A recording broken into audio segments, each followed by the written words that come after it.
iyadoo maalmihii u dambeeyay shacabka reer Somaliland ay si weyn u hadrayeen kulankii ay wada qaateen madaxweynaha Soomaaliya mudane Maxamed Cabdilaahi Farmaajo gudoomiyaha xisbiga oo ciid injineer Faysal Cali Waraabe iyo hogaamiyaha Khaatimo Professor Cali Khaliif Galeyd ayaa telefishinka Ariel waxa uu kuurgalay aragtida kala duwan ee shacabka caasimadda Hargeysa waana kuwan shacabka caasimadda Hargeysa oo arrimahaasi ka hadlaya laba mid baa la gudboon maanta xukuumadda Somaliland amba waxay noqonaysaa xukuumad iyadu ma jarahabaabinayso ummadda oo iyadu Faysal Cali Waraabe dhex marsatay fariinta ay doorisay Farmaajo u gudbiso amba markuu Faysal Cali Waraabe yimaado ila khiyaamo qaran buu ku kacayay ayuun baa lagu qaadi doonaa hadaa la ilaa wixii dastuurku ka yiri nin madaxweyne Soomaaliyeed cid la kulmay reer Somaliland oo dalka laga mamnuuci doona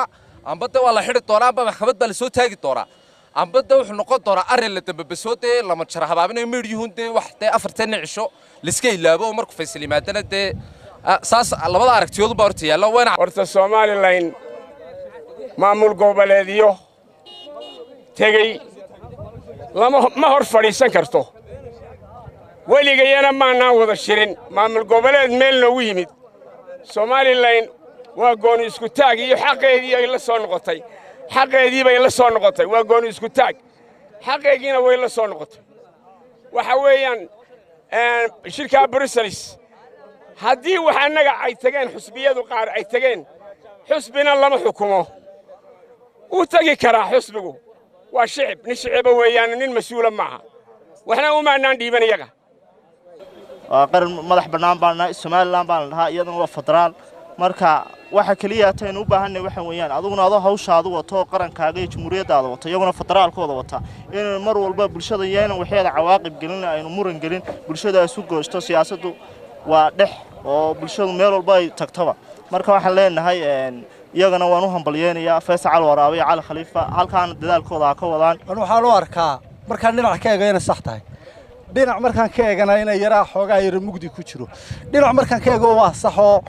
nimankaasi in kelmadda Cali iyo Faysal ku yiraahdeen lagu yiraahdo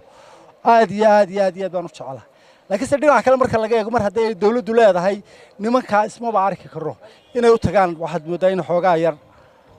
in dhinac laga yar booday dawladdii waxaan u malaynayaa moogta markaasi la kulanka uu la kulmay lobbying buu sameeyay lobbying waxa weeyaan outsider buu ka dibaddu ka ahaa shirka kuma jirin laakiin dawladii caalamkaas ku yimid waxyaabo badan oo dara badan baa laga hadlayaa wana xisbi moogta maanta saddex xisbi ee moogta dastuuriga Soomaaliland buu ka mid yahay ma oran karno wuxuu ku dhex milmay shirka wuu la kulmi karaa Farmaajo wuu la kulmi karaa Cali Khaliif Galeyd oo ah madaxweynaha Khaatimo aan kuna wadna insha Allah hadana madaxweynaha Soomaaliland inuu noqdo isaga lafdigiisu meel sugaa ka eegina wadankan wuxuu ahaa ragii aasaasay 1990kii anigu khalad baan u arkaa Faysal iyo Cali Khaliif inay ka qayb galaan Faysal qadiyada uga baqi maayo laakiin meel meeqaamkeena aan la inagu maamuusin oo la inagu sharfin inuu tago maynu mudnayn ugu yaraan xataa in laga warhayo ahayd waxaana muuqatay inaan cidina ka warhayn sida madaxweynuhu u hadlay wasaaraduna ay ka hadashay shirkana meeqaam kuma lahayn isagu marxaati uun buu ahaa ama muraadka loo socday marka Faysal markuu dalku noqdo kulay su'aalo badan baa sugaya waan u malaynayaa in kulay xarig adag uu meel u yaalo Farmaajana anagu laba dawladood baan kala nahay waxa uu geynaya marka anagu waxaan leenahay hadayna madaxweynaha isagu aanay soogeyneen shacabka been loo sheegayn marka hore shacabka doortay aduna filikan isagu la ogeyn Faysal Cali Waraabe waxa laga qabto hadaan anagu shacabka nahay xukuumadda Soomaaliland waxa u taalay ninkaas u taga Muqdisho isagoo aan wax mar dawladda ka qaadan in la xiri doono laguna xukumi doono sharciga Soomaaliland Faysal Cali Waraabe si toos ah ayuu u tagay Muqdisho oo Cali Khaliif Galeyd haddii ay noqotay Soomaaliland meel inta laga tago laga shaqo tago oo Muqdisho la tago dabadeedna inta la soo shaqaysto qof walba wixii macluumaad uu qaatay uu xambaarsan yahay oo halkan la imanayo marka uu yimaadana in xukuumaddu waxba ka qabanayn waxay noqonaysaa taasi oo ay shacabka loo sheegaya in uu xiriir ka dhaxeeyo oo uu madaxweynuhu dirtay dadku u qaadanayaan markaan aanu si wax eego shacabka waxa loo sheegayay madaxdu waxay ku dhaqmaysaa isma laha shacabka waxa lagu oranayaa dawladda ka madax banaantay Soomaaliya iyaguna siday u dhaqmayaan ma aha si ka madax banaan ama si muujinaya dadka inay ka madax banaan yihiin dawladda Soomaaliya shaqada Faysal Cali Waraabe iyo Cali Khaliif Galeyd waxa way qaranka Soomaaliya meel dhaaf ku tahay imika waayo qaranka la soo dagaalamay dad baa ku dhintay dhiig baa ku daaday maanta hadii si qarsanaan tagno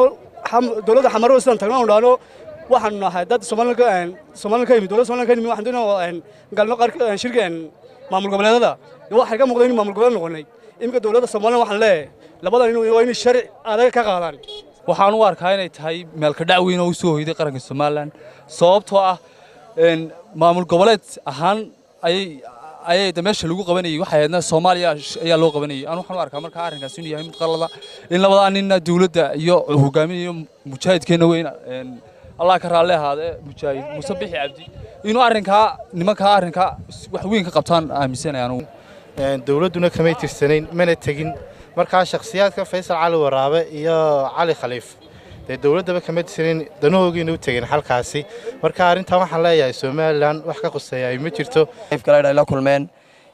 yaanay noqon sidii wada hadaladii aynu la hadli jirnay Ankara iyo aynu ku hadli jirnay Turkiga yaanay noqon beri tooloon hadana inaga daba hadlineen laakiin wax adag inay noqdaan baa waajiba Cabdi Salaan Axmed Cawad Cabdi Germany Ariel TV Hargeysa